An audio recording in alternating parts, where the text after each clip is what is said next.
والله يدعو إلى دار السلام ويهدي من يشاء إلى صراط مستقيم.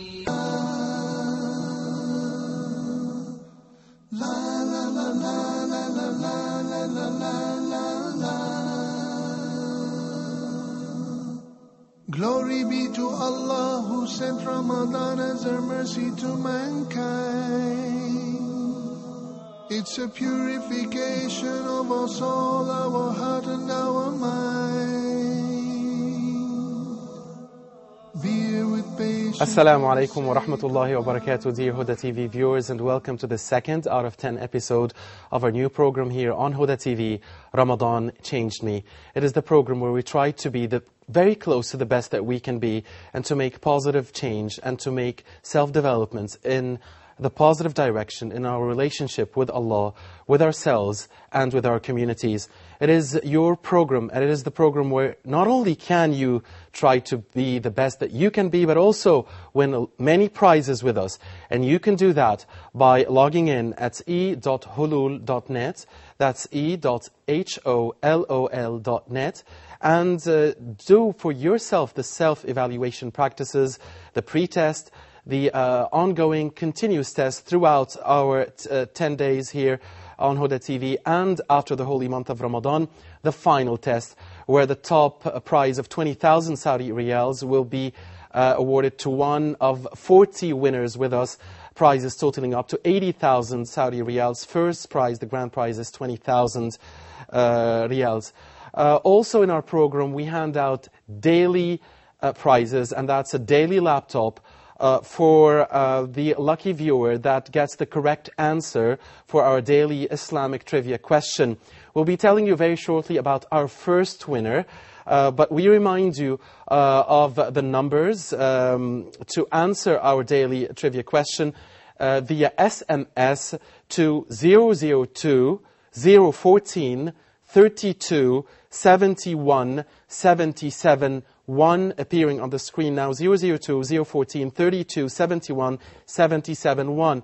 You can also participate with us here in the program via phone on 002 02 38 555 248 or 249. You can also email us at ramadanchangedme@huda.tv.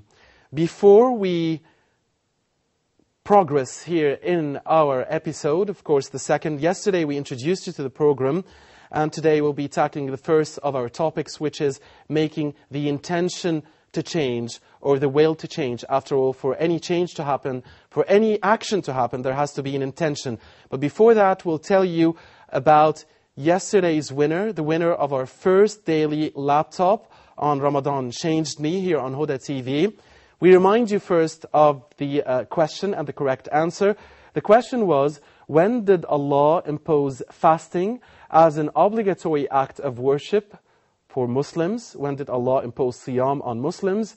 And the correct answer was the answer number 1, the second year of Hijrah. 50%, better than 50% of the SMSs we received here at Huda TV were correct answer. And the lucky winner was Haditha Buhari from Nigeria. So, Sister Haditha Buhari from Nigeria, congratulations. You are the first winner of our daily laptop here at Ramadan Changed Me. First winner from Nigeria. Congratulations, Sister Haditha Buhari. Now, today's question will come your way at the end of the episode. Again, you send us your name, your country, and the correct answer by whether it's 1, 2, or 3. Name, country, and a number, 1, 2, or 3. Stay tuned for today's question at the end of the episode. We'll be doing all of this with the pleasure and the company of our life coaching specialist, our psychotherapy specialist, and self-development trainer, Shaikh Ramiz Ibrahim. Assalamu alaikum wa rahmatullahi wa barakatuh. Alaikum assalam wa rahmatullah. And also with our dear guests in the studio who share with us the intention to change, to make positive change. Brothers Abdullah Adiyami, Amr Abdul Al, Ashir Saeed, and Sharif Hamdi. Assalamu alaikum wa rahmatullahi wa barakatuh, dear brothers. Shaykh Ramiz, if you want to make a change, then there has to be a will, an intention. And no action can come before the intention comes. So, and to do that, you have to know yourself. So where do you want to get us started? It's not really a difficult question to answer if one knows about themselves and where they want to go and what they want to achieve. We know from the hadith of Rasulullah sallallahu alaihi wasallam, إِنَّمَا أَعْمَالُ بِالنِّيَّاتِ, that every action is but by intention. But for a person to make an intention, most people who spoke yesterday between dreamers and planners, the dreamers will make the intention and they'll go around talking about it. But the actions will not come about because he's dreaming. But he's seeking, because he's weak in his, how can I say without treading on toes, he's weak in his value for himself. He's looking for, what's the word? Approval. You know when the child goes to the father and says, Father, I drew this for you. Mum, I did this. And what the parents do is, I'm busy now, I'm busy. That is a very dangerous concept. The child thinks what he's doing, or what he or she has done, has no importance to it. So nothing I do has importance. It happens once or twice because specific situations, but generally it's not like that. It happens a lot because dunya takes over and parents have no time for their children. Now, you want to make a positive change in regards to making an intention and then jumping on to the action. The intention of the heart, that's the action. I intend to do such and such. You think about it, you plan, I wish I could do that, yeah. I have the intention to do that. Then you go istishara. You go and seek counsel with the brother or sister or family. What do you think about this idea? And do you think, and some brothers will say to you, well, it needs money, you haven't got it yet, you have to do this, you have to do this. And you think, okay, that's good, and I'll take on board, I'll think about this. Then, if the person's, say this is very complex, if the person now is confident, is not very strong, him asking for a good response or a criticism to help him along his way in his plan will may backfire. Well, I hold this person in regard, so they said that I haven't got enough money, so I might as well abandon it. I don't have the confidence in myself anyway. Now, he's not thinking like this. This is all subconsciously. He or she's been brought up to think that what he's doing is not valuable enough. But he's trying to get approval for anything he can to fulfill the human need. The tongue is the intention by asking. The heart is the intention anyway because they've thought about it. Now it's time to put into action. If they don't get the right person, the right coach to give them the right response, they'll abandon it. Especially if they're thinking that what they're going to achieve has no value. Third point. The motivation for it will come only if the question is answered, what need will it fulfill for me? What is it beneficial for me? Am I doing this for myself? Or am I doing it to fulfill my parents, to get approval? And their approval is so important for me, it makes me feel better. And that's the need I require. Abdullah, you're going to ask a question. Yeah, I was just asking, what would cause one to be blind to see the intention of others? They seek attention to change or make a change. Are we such busy human beings that we can be blinded in our way of life for a certain period of time? Let me ask you the question. You answer it. How would I answer that? Well, you say, are we busy in life? We're so busy in life that we do ignore the little things that causes the person or our children to grow up thinking that what they do is invaluable. I believe, yes. I believe we are too busy. You know, the father who works 9 to 5. I'm talking about myself in London. You know, people who work 9 to 5. I don't work 9 to 5. I don't believe in 9 to 5. It's not my hierarchy of value doesn't include a career. I need time for myself to spend with my family, as we all have to have at that time. I don't want anyone else bringing up my child. I don't want anyone else coaching my child. As I'm a coach, that's me. So it depends on each other's lifestyle. It's the lifestyle, but we must understand. Time management. Time management, we have to understand one thing. As we're growing up, we are given beliefs. We are given values. Some of these beliefs and values are not really important. For example, when a child isn't given the regard towards their deen. a lot of parents now see their child want to be an alim or an alima. No, be a doctor or be an engineer.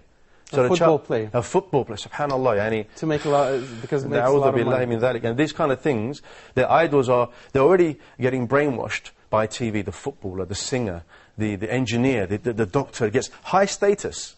But the being an alima or an alim has get low status. So I am accepted by doing what they are saying is important. So not what Allah or Rasulullah sallallahu alayhi wasallam. So what's the main obstacle behind translating a will or an intention into action? Is it the lack of motives, or is it laziness, or is it because we were perhaps dreaming of something that was not realistic? I mean, many times people have the intention, but they can't make the change. They can't translate it into the action. Which will involve frustration, and then into anger, and then rage. Is it necessary for change that one has to have his intention of change also devoted for Allah and His religion? Because for one to make a good change, who you changing for? And how would you succeed if you make a change just for yourself? Well, if we're going to speak on a religious aspect, on a person wanting to, I want to get close to Allah subhanahu wa ta'ala, I want to learn more hadith, I want to know who Rasulullah sallallahu alayhi wa sallam is, because you can't love someone unless you know them. And most people who pray, you ask them about their tawheed, you ask them about their fiqh, you ask them about their aqidah, and you'll find that most people fall short of it. They're doing it as a whatever iman they've given, alhamdulillah, iman is by degrees. They want to hold on to that. Now, they're praying 5 times a day, but they said, look, I know the Quran and Sunnah, but why can't I progress? Why, I want to do more. I want to go next level. I want to go to the next level of iman. Now, people always leave themselves short. They don't value themselves enough. It's the same principle. I don't value myself enough to want which is what is good for me. I don't believe I deserve that. So what they sabotage it. It could be in the religion. I don't deserve to be an alima. I can't memorize Quran. I don't know hadith. I'm weak. I'm old. It's excuses. Right. These are childlike. Right. This aqlatif. This is the mind of the child that hasn't been nurtured as they're growing up. So the response of a 30, 40, 50, 60, 70-year-old, 20-year-old is the same response given by that person as if they're a 3-month or 4-month-old child. Because they're not getting what they want. You're adding here another obstacle is that you could tell yourself, I'm not worthy of that. But also, I'm going back to the same question. Why is it that we fail most of the time to translate our intentions into actions? It could be laziness. It could be laziness, or it is this laziness of disease, this disease of laziness. Right. The person doesn't believe that what others want him to do, which is good for him. I'm not talking about what others are trying to bring them down or negatively. Between brothers, say, brother, I believe you can do it. What do you want to do? You want to memorize Quran. Okay. He has to go about and get the knowledge of how to memorize Quran.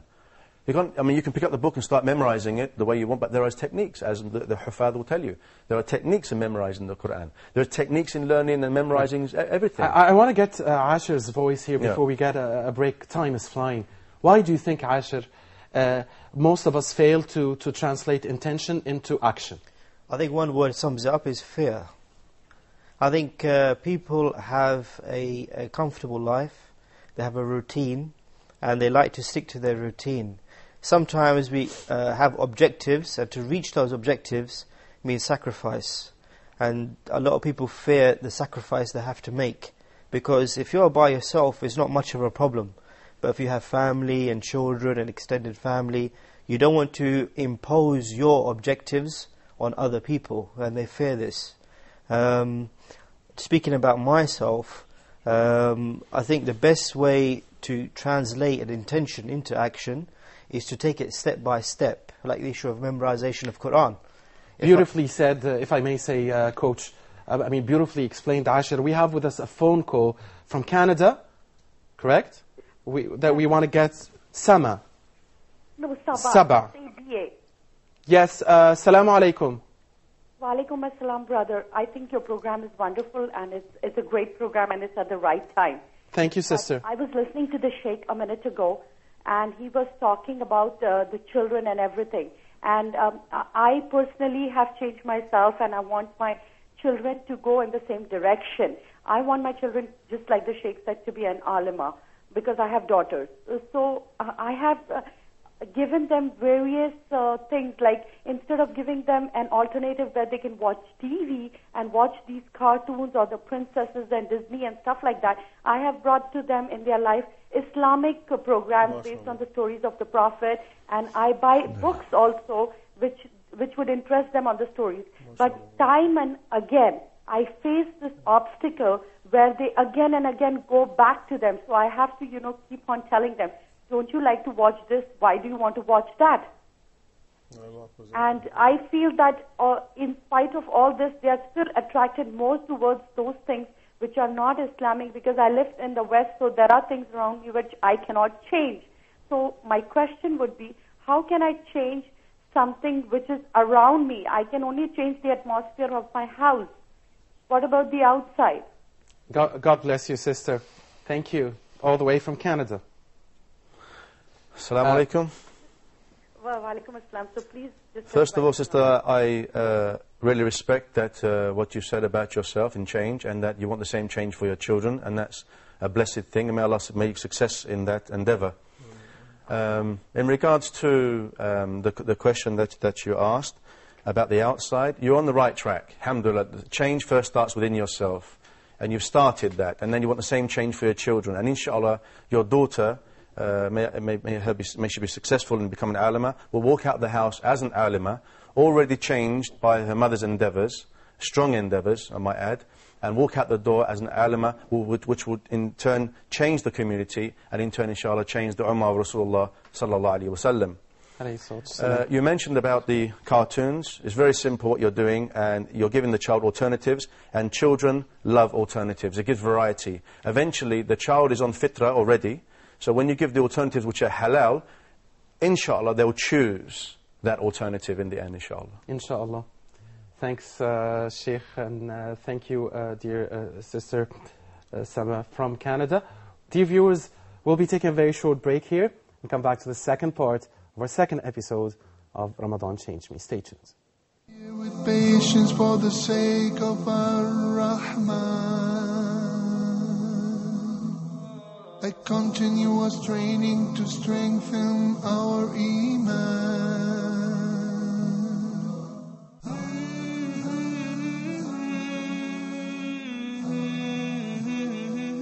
One of the highest grades of patience is fasting. Allah said in the divine hadith, إِلَّا الصَّوْمِ فَإِنَّهُ لِي وَأَنَا أَجْزِي بِهِ. Only fasting is sincerely dedicated for me, and I'm the one who will reward for that.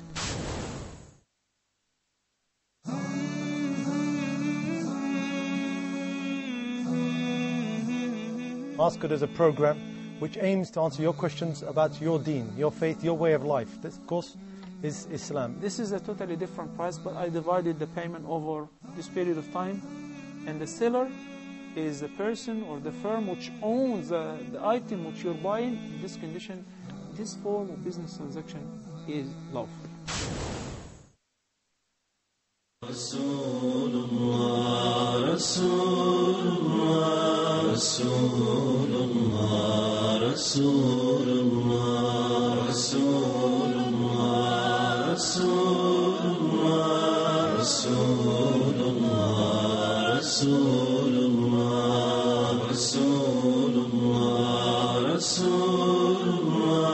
Rasulullah, Rasulullah, Rasulullah, Rasulullah, Rasulullah,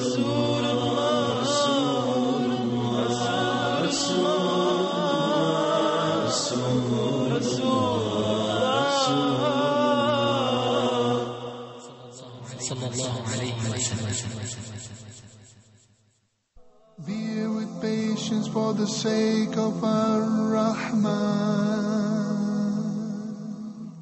Assalamu alaikum, dear Huda TV viewers. Once again, second part of Ramadan Changed Me here, second out of 10 episodes under the topic Making the Intention to Change. Every action has to start via intention. We talked in the first part about potential obstacles before the intention. We heard Shaikh Ramiz mentioning many of the reasons behind that, and that you have to know yourself first before you could have any realistic intention for change. Also, our dear participants here in the studio gave us some very interesting answers, like fear of change. We also want to get, before we go back to our psychotherapy life coach, to give us his full view, we want to get the view of also the remaining participants here we haven't heard here tonight. Amr, why is it we fail to translate intentions into actions? I think this because I don't know myself. You know, I stand before in front of a mirror. I don't know myself, my abilities, my skills. I don't know if I can do it or not. Right. The same point the Shaykh was mentioning about knowing yourself. That's the introduction. Sharif, why do we fail? I think firstly I have to determine my goals first. But if my goals are not determined very well, I think I'll go astray, and I will not find a way to achieve these goals. Indeed, so because we don't have a goal or we don't have a plan. Coach? I want to come back to Asher, what he was talking about fear. Let him finish off, inshallah. That sounded quite good. Please. Yeah, what I was saying is, especially in Ramadan, we pray behind the Imam in Taraweeh, and he recites the Quran from his memory. For me, I find that magnificent. How is he able to memorize the whole Quran? And I think I want to be like him. But when I look at the Quran and I see all of the pages, how am I going to memorize all of this? This is when the fear comes in. How am I going to do that? And I think the best way to do that is to take it step by step, to memorize the first juz and have that as my goal. That way I lessen the fear. I make the overall objective more accessible. That's a good and I reduce the fear. When I try to aim high and I aim too high, this is when the fear will kick in. I want to put all this back to you, Coach, and leave the floor for you. Adding the point that was mentioned by our dear caller from Canada that said, okay, maybe I can change myself, but how can I change the community? How can I change those around me? Okay, good. You have the floor. This fear that you're talking about, Asher, is very, not unique. Everybody has this fear. And it stems from the fact, again, the belief system. What do you believe in yourself? You say, oh, the Quran is so big, how am I going to memorize it? Like I said, step by step, baby steps. Realistic steps. Okay, maybe I'll learn one verse a day. Then tomorrow, by the next 2 weeks, I'll have 14 verses that I'm memorized. Depending on the size of the verse, obviously, that's your ability. The fear comes from the fact that the person doesn't believe in what they can achieve. And thinking, who is going to approve me? Who's going to improve this action of mine? When you make the intention, it's from Allah subhanahu wa ta'ala. That is why you want to memorize, specifically here with the Quran. Specifically, I want to memorize the Quran. Why? Because you want to be the Imam, or so you get approval, or solely for the sake of Allah subhanahu wa ta'ala. And as Allah subhanahu wa ta'ala says, He does not change people's situations unless they first change themselves. I want to change, I want to memorize the Quran, but Allah, I want to do it for you. And I'm not going to tell anybody else that I'm going to do it. And at night time, when everyone's asleep, you know better than me what my intentions are. The more you sincerely make that intention, the more Allah subhanahu wa ta'ala will help you in it. Sufyan al-Thawri, rahimahullah, third generation, he said, the hardest thing for me to do is to purify my intention. And who are we now? It's going to be very difficult for us. But you try, you strive, and you believe. Coming on the coaching aspect, most people don't have the belief in themselves. The belief that, yes, I can achieve this.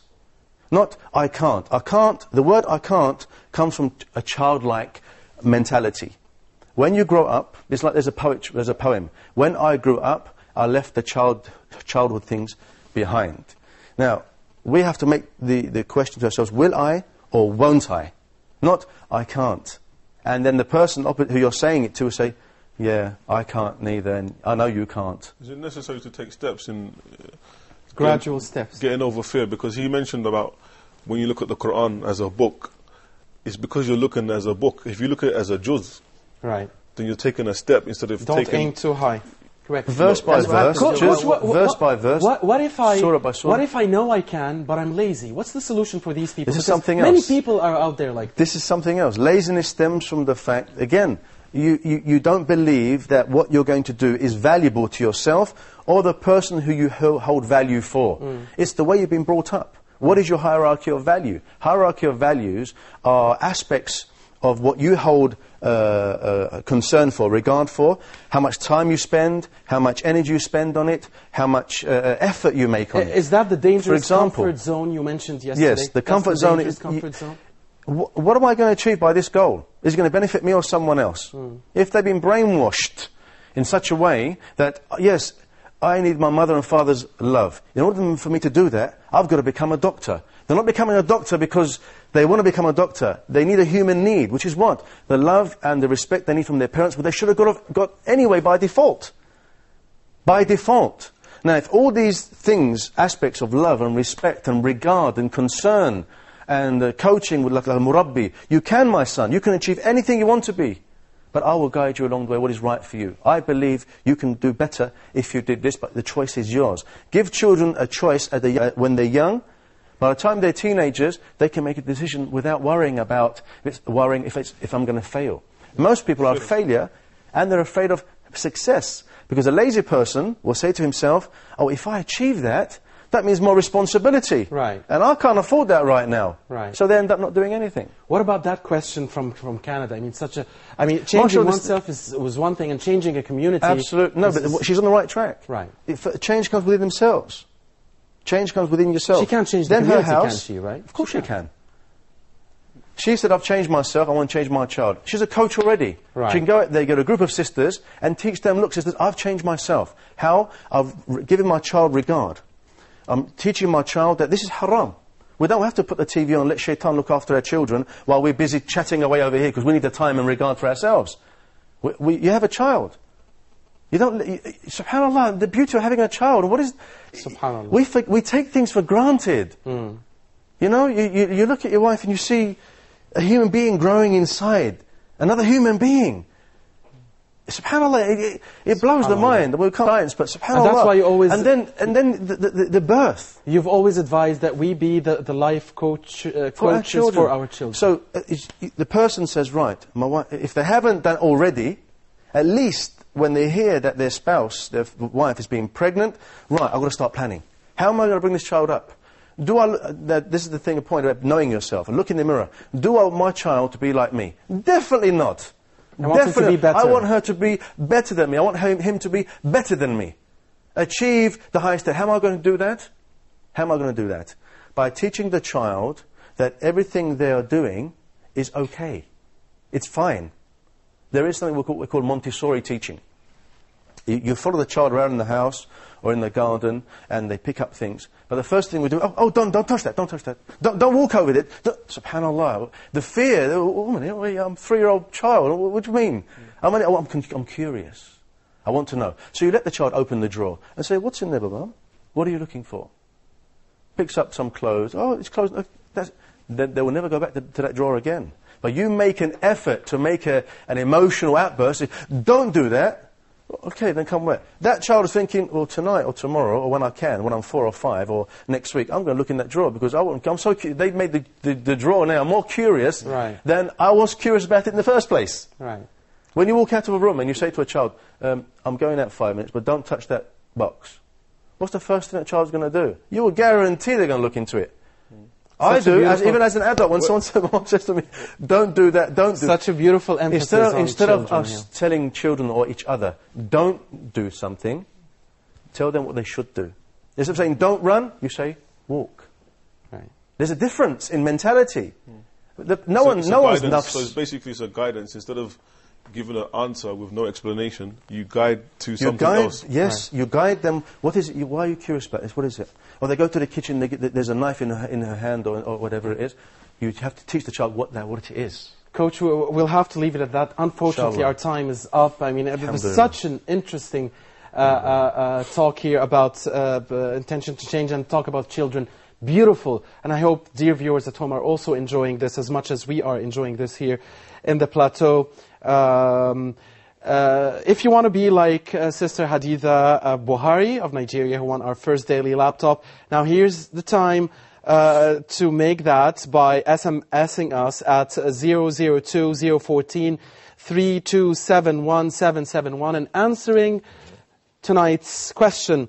Tonight's question is, what was the last battle led by Prophet Muhammad sallallahu alaihi wasallam in the field? What was the last battle led by Prophet Muhammad sallallahu alaihi wasallam in the field? Was it the battle of Tabuk, Hunayn, or Yamama? So the three choices are 1 Tabuk, 2 Hunayn, and 3 Al-Yamama. You can SMS us at 002-014 3271771 and get a chance to be the second winner of our daily laptops that we give away here on Ramadan Change Me, and join Sister Haditha Buhari from Nigeria. Congratulations. Again, thank you for the phone call from Canada. Thank you for all our viewers. Thank you for our psychotherapy and life coach and self-development specialist, Shaikh Ramiz Ibrahim. Looking forward to see you tomorrow.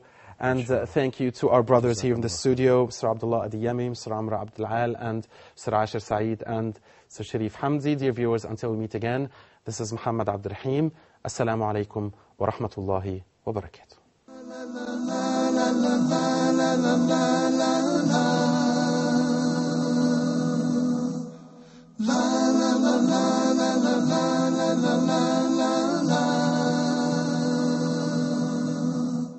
Glory be to Allah who sent Ramadan as a mercy to mankind. It's a purification of our soul, our heart and our mind. Bear with patience for the sake of our Rahman. A continuous training to strengthen our Iman.